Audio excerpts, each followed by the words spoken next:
General category के लोगों को गरीबी के आधार पर 10% आरक्षण मिलना सही है या गलत? पिछले कई महीनों से चल रही इस बहस पर आज विराम लग गया, जब सुप्रीम कोर्ट ने ईडब्ल्यूएस के आरक्षण को बरकरार रखने का फैसला सुनाया। यानी कि सामान्य वर्ग के गरीबों को 10% आरक्षण मिलता रहेगा।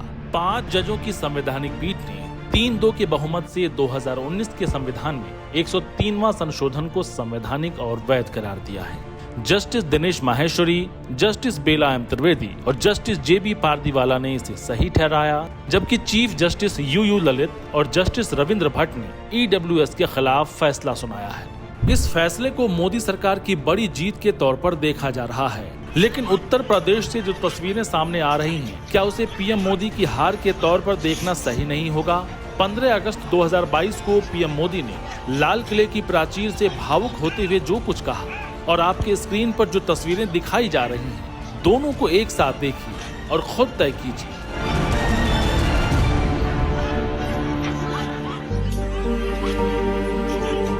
मैं लाल किले से मेरी एक पीड़ा और कहना चाहता हूँ। ये दर्द में कहे बिना नहीं रहता। मैं जानता हूँ शायद लाल किले का विषय नहीं होता, लेकिन मेरे भीतर का दर्द मैं कहाँ कहूँगा?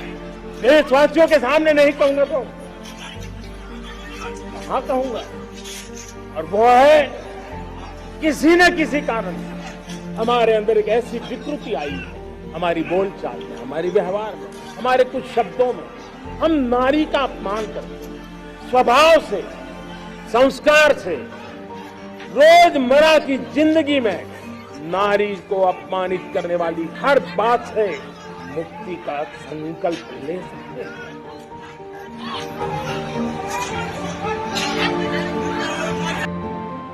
नमस्कार, मैं दीपक सिंह सरोची। ईडब्ल्यूएस यानी कि आर्थिक रूप से कमजोर लोगों को शिक्षण संस्थानों और सरकारी नौकरियों में 10% आरक्षण जारी रहेगा। सुप्रीम कोर्ट की 5 सदस्यीय संवैधानिक पीठ ने इसे वैध मानते हुए ईडब्ल्यूएस कोटे के तहत आरक्षण को बरकरार रखा है। इस मामले को लेकर 6.5 दिनों तक सुनवाई चली। बाद में 27 सितंबर को फैसला सुरक्षित रख लिया। सबसे पहले जस्टिस दिनेश माहेश्वरी ने अपना फैसला पढ़ा। उन्होंने माना कि आर्थिक आधार पर आरक्षण संविधान का उल्लंघन नहीं करता है।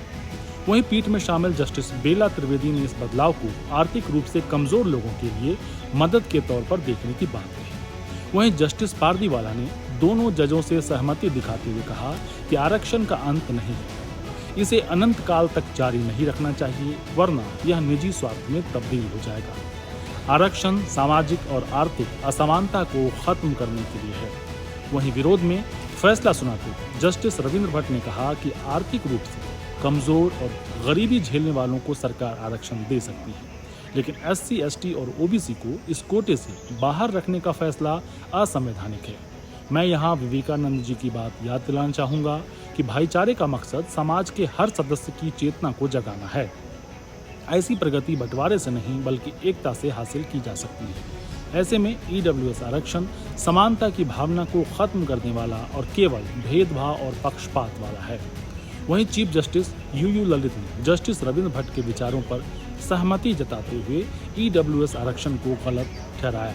वहीं उत्तर प्रदेश के अंबेडकर नगर में महिलाओं पर लाठीचार्ज किए जाने को लेकर भी कई सारे सवाल उठाए जा रहे हैं। पीएम मोदी सार्वजनिक मंचों से लगातार महिलाओं के सम्मान की बात करते हैं, जबकि उत्तर प्रदेश के पुरुष पुलिसकर्मी इन महिलाओं को लाठी और डंडों से बुरी तरह पीट रहे हैं। एक महिला तो पिटाई के बाद मौके पर ही बेहोश होकर गिर पड़ी। ऐसे में सोशल मीडिया पर लोग सवाल पूछ रहे हैं कि क्या यही पीएम मोदी के सपनों का नया भारत है? इन्हीं तमाम मुद्दों पर होगी बात आज आपके अपने कार्यक्रम में, जिसका नाम है मसला क्या है।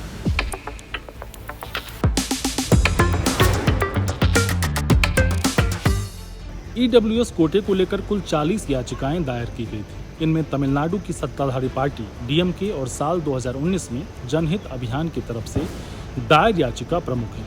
याचिका में 3 ऐसे सवाल थे जो ईडब्ल्यूएस आरक्षण के फैसले को पूरी तरह गलत बता रहे थे। आखिरकार 5 जजों की पीठ को इन 3 सवालों पर फैसला करना पड़ा। सवाल नंबर 1, ईडब्ल्यूएस आरक्षण देने के लिए संविधान में जो संशोधन किया गया है, क्या वह संविधान की मूल भावना के खिलाफ नहीं है? सवाल नंबर 2, SC/ST वर्ग के सामाजिक और आर्थिक रूप से पिछड़े लोगों को EWS आरक्षण से बाहर रखना संविधान की मूल भावना के खिलाफ नहीं है। सवाल नंबर 3, राज्य सरकारों को निजी संस्थानों में एडमिशन के लिए EWS कोटा तय करने का अधिकार मिलना संविधान की भावना के खिलाफ नहीं है। 8 सितंबर को सुप्रीम कोर्ट ने मामले की सुनवाई के लिए यही 3 सवाल तैयार किए। 13 और 14 सितंबर को केस की लिस्टिंग हुई, यानी कि बहस की तारीख मुकर्रर हुई। केंद्र सरकार की तरफ से बहस में हिस्सा ले रहे थे अटॉर्नी जनरल के वेणुगोपाल, वहीं advocate Mohan Gopal, advocate Ravi Varma, advocate P Wilson और अन्य विरोध में थे। 13 सितंबर को जब सुनवाई शुरू हुई तो एडवोकेट मोहन गोपाल ने कहा, 8 लाख रुपए सालाना कमाई वाला कोई भी परिवार EWS कोटे का लाभ ले सकता है। हमारे देश में ज्यादातर परिवारों की मंथली इनकम 25,000 है, जबकि EWS कोटे का लाभ पाने की सीमा मंथली 66,000 रुपए है। यानी जो लोग भी इस कोटे का लाभ लेंगे उसकी आर्थिक स्थिति दूसरे वर्गों से बेहतर होगी। वहीं एडवोकेट मीनाक्षी अरोड़ा का कहना था कि आरक्षण की व्यवस्था लाने का मुख्य उद्देश्य ऐतिहासिक रूप से अन्याय झेलने वाले वर्ग को मेन स्ट्रीम में लाना है। आर्थिक रूप से पिछड़े सवर्ण की गरीबी मिटाने के लिए आरक्षण देने की नहीं, पैसे देने की जरूरत है ऐसे लोगों को। वहीं एडवोकेट संजय पारिक ने कहा कि EWS कोटे को अलग से रखना पिछड़े दलित और आदिवासी समुदाय के गरीबों को संविधान में दिए गए समानता के अधिकार का उल्लंघन है। सीनियर एडवोकेट पी विल्सन ने कहा, SC/ST OBC को अलग कर उच्च जातियों को EWS आरक्षण देने के बारे में मैं यही कहना चाहता हूं कि शेर और बैल के लिए एक तरह का कानून बनाना भी उत्पीड़न ही है। समाज में जातिगत भेदभाव मौजूद है, इसके लिए मैं एकलव्य और महाभारत का जिक्र नहीं करना चाहता। देश के राष्ट्रपति को मंदिर में घुसने से रोक दिया गया, इससे जाहिर होता है कि भेदभाव अभी भी है। आरक्षण ही केवल इस ऐतिहासिक अन्याय को ठीक करने की दवा है। वहीं प्रोफेसर रवि वर्मा कुमार ने कहा कि मुझे EWS माने जाने से सिर्फ इसलिए अयोग्य ठहराया जा रहा है क्योंकि मैं अनुसूचित जाति, अनुसूचित जनजाति या अन्य पिछड़ा वर्ग के रूप में पैदा हुआ हूँ। 10% कोटा मेरी उसी जाति की निंदा करता है जिसमें मैं पैदा हुआ। ऐसे में अनुच्छेद 19 के तहत समान अवसर के मौलिक अधिकार और अनुच्छेद 19 के तहत किसी विशेष जाति से जुड़े होने के मेरे अधिकार से मुझे वंचित कर दिया गया है। जिसके बाद केंद्र की ओर से अटॉर्नी जनरल के वेणुगोपाल ने दलील देते हुए कहा, सरकार ने आरक्षण के 50% बैरियर को नहीं तोड़ा है। 1992 में सुप्रीम कोर्ट ने ही फैसला दिया था कि 50% से ज्यादा आरक्षण नहीं दिया जाना चाहिए ताकि बाकी 50% जगह सिर्फ सामान्य वर्ग के लोगों के लिए बची रहे।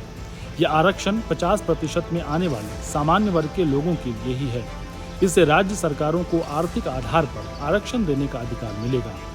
आर्थिक आधार परिवार के मालिकाना हक वाली जमीन, सालाना आय या अन्य सोर्स हो सकते हैं। आखिरकार इस मामले में सोमवार सुबह फाइनल फैसला आया, जिसके तहत सामान्य वर्ग के गरीबों को दिया जाने वाला 10% आरक्षण जारी रहेगा। सुप्रीम कोर्ट की 5 जजों में से 3 जजों ने EWS कोटे को सही माना, जबकि जस्टिस रविंद्र भट्ट और CJI UU ललित अल्पमत में रहे। जस्टिस रविंद्र भट्ट ने EWS आरक्षण के विरोध में कहा कि इस अदालत ने 7 दशक में पहली बार भेदभावपूर्ण सिद्धांत को मंजूरी दी है। आर्थिक मानकों के आधार पर यह आरक्षण संविधान का उल्लंघन नहीं करता है, लेकिन इससे SC/ST और OBC वर्ग को बाहर रखना भेदभाव है। आरक्षण वंचितों को दिया गया है और इससे दूसरे वंचित समूहों को बाहर नहीं रखा जा सकता। आर्थिक रूप से कमजोर ज्यादातर लोग SC और OBC से हैं, लेकिन उन्हें यह कहकर बाहर रखना कि उनके लिए पहले से ही आरक्षण है अन्यायपूर्ण होगा। संशोधन के जरिए जो वर्गीकरण किया गया है वो मनमाना है और इससे भेदभाव पैदा होता है। हमारा संविधान बहिष्कार की अनुमति नहीं देता है और ये संशोधन सामाजिक न्याय के ताने बाने को कमजोर करता है। इस तरह ये बुनियादी ढांचे को कमजोर करता है। ये समान अवसर के सिद्धांत का भी उल्लंघन है। आप दर्शकों की जानकारी के लिए बता दूं कि मोदी सरकार जनवरी 2019 में 103वां संशोधन लेकर आई थी। संविधान में इस संशोधन के साथ ही आर्थिक रूप से पिछड़े सामान्य वर्ग के लोगों के लिए नौकरियों और शिक्षा में 10% आरक्षण देने का रास्ता खोल दिया गया। केंद्र सरकार ने साल 2019 में सुप्रीम कोर्ट में बताया था कि आर्थिक रूप से कमजोर 10% आरक्षण देने का कानून उच्च शिक्षा और रोजगार में समान अवसर देकर सामाजिक समानता को बढ़ावा देने के लिए लाया गया है। जिस किसी की सालाना आय 8 लाख रुपए से कम होती है उसे आर्थिक रूप से कमजोर माना गया, यानी कि 66,000 रुपए तक की मासिक आय वाले सामान्य वर्ग के लोगों को नौकरियों और शिक्षा में 10% आरक्षण का लाभ मिल सकेगा। अब दूसरी खबर का रुख करते हैं। यह तस्वीर उत्तर प्रदेश के अम्बेडकर नगर की है। यह उस नए भारत की तस्वीर है जहां के नरेंद्र मोदी स्वयं कई मंचों से बार बार महिलाओं के सम्मान की बात कर चुके हैं, लेकिन लगता है सीएम योगी की पुलिस तक यह बात ही नहीं पहुंची, या फिर उन्होंने सुनकर अनसुना कर दिया। पहले यह वीडियो देखिए। वीडियो में 2 महिलाएं दिख रही हैं। पहले महिला पुलिस उन पर लाठी डंडी चला रही थी, लेकिन बाद में पुरुष पुलिस भी उनके साथ मिल गई। 2 पुरुष पुलिस वाले दोनों हाथों से महिलाओं पर डंडे बरसा रहे हैं। यह महिलाएं जान बचाकर भागी तो फिर दोनों पुलिस वाले किसी अन्य महिला को पीटने में लग गए। दोनों तब तक लाठी बरसाते रहे जब तक महिला बेसुध होकर जमीन पर नहीं गिर गई। बाकी महिलाओं को पुरुष पुलिस के सामने मैदान छोड़ना पड़ा। मीडिया रिपोर्ट्स में दावा किया गया है कि ये महिलाएं अंबेडकर प्रतिमा पर कालिख पोतने का विरोध कर रही थी। यह घटना उत्तर प्रदेश के अंबेडकर नगर जनपद के जलालपुर कोतवाली क्षेत्र अंतर्गत वाजिदपुर मोहल्ले की है। विवाद की शुरुआत शनिवार को हुई जब कुछ अराजक तत्वों ने अंबेडकर प्रतिमा पर कालिख पोत दिया, जिसके बाद रविवार को घटना से आक्रोशित कुछ महिलाएं विरोध प्रदर्शन के लिए सड़क पर उतर गईं। खबर मिली है कि प्रदर्शन में शामिल महिलाओं ने महिला पुलिस कर्मियों के साथ बदसलूकी की और मारपीट की, जिसके बाद अपनी सहयोगी महिला कर्मियों को बचाने के लिए पुलिस कर्मी कर रही महिलाओं पर जमकर लाठीचार्ज किया। हालांकि सोशल मीडिया पर लोग इस घटना को लेकर यूपी पुलिस से काफी नाराजगी जाहिर कर रहे हैं। प्रियम सिंह नाम के एक ट्विटर यूजर लिखते हैं, महिलाओं का लाठियों से सम्मान करती यूपी पुलिस के सिपाही, कुछ तो शर्म करो। निवेश बेनीवाल नाम के एक अन्य ट्विटर यूजर ने लिखा, उत्तर प्रदेश के जिला अंबेडकर नगर में बाबा साहब की मूर्ति के पास नींव खुदाई का विरोध कर रही महिलाओं पर योगी की पुलिस ने बर्बरता के साथ लाठियां भांजी। वहीं समाजवादी नेता IP सिंह ने घटना का वीडियो ट्वीट करते हुए लिखा, मुख्यमंत्री आदित्यनाथ जी की आत्मनिर्भर पुलिस आपाक होकर महिलाओं पर बर्बरता पूर्वक लाठीचार्ज कर रही है। वहीं BSP प्रमुख मायावती के भतीजे आकाश आनंद ने घटना का वीडियो ट्वीट करते हुए लिखा, बाबा साहब ने कहा था वे एक समाज की प्रगति उसके महिलाओं की प्रगति के आधार पर मापते हैं, और आज यूपी की हालत इतनी बदतर हो गई है कि बाबा साहब की मूर्ति के अपमान का विरोध कर रही हमारी माताओं और बहनों को इस बर्बरता से पीटा गया। ये तो महिलाओं पर पुरुष पुलिस के लाठीचार्ज की कहानी थी, लेकिन आखिर में आपको छोड़े जाता हूँ भारत के सबसे स्वच्छ शहर इंदौर की तस्वीर के साथ। मध्य प्रदेश में गुंडों की तरह पिटाई कर रही यह भीड़ महिलाओं की, पिटाई भी एक महिला की ही हो रही है। सोशल मीडिया पर दावा किया गया है कि मारपीट करने वाली महिलाएं नशे में धुत। ब्रजेश राजपूत ने एक ट्वीट करते हुए लिखा, उड़ता इंदौर, नशे में धुत लड़कियों का पब के बाहर मारपीट का वायरल वीडियो। मारपीट करने वाली लड़कियों के खिलाफ इंदौर पुलिस ने मामला दर्ज कर हमला करने वाली लड़कियों की तलाश शुरू कर दी है।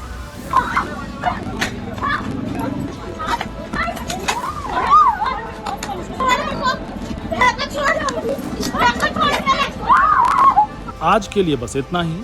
कल फिर होगी मुलाकात किसी नए विषय के साथ आपके अपने कार्यक्रम में, जिसका नाम है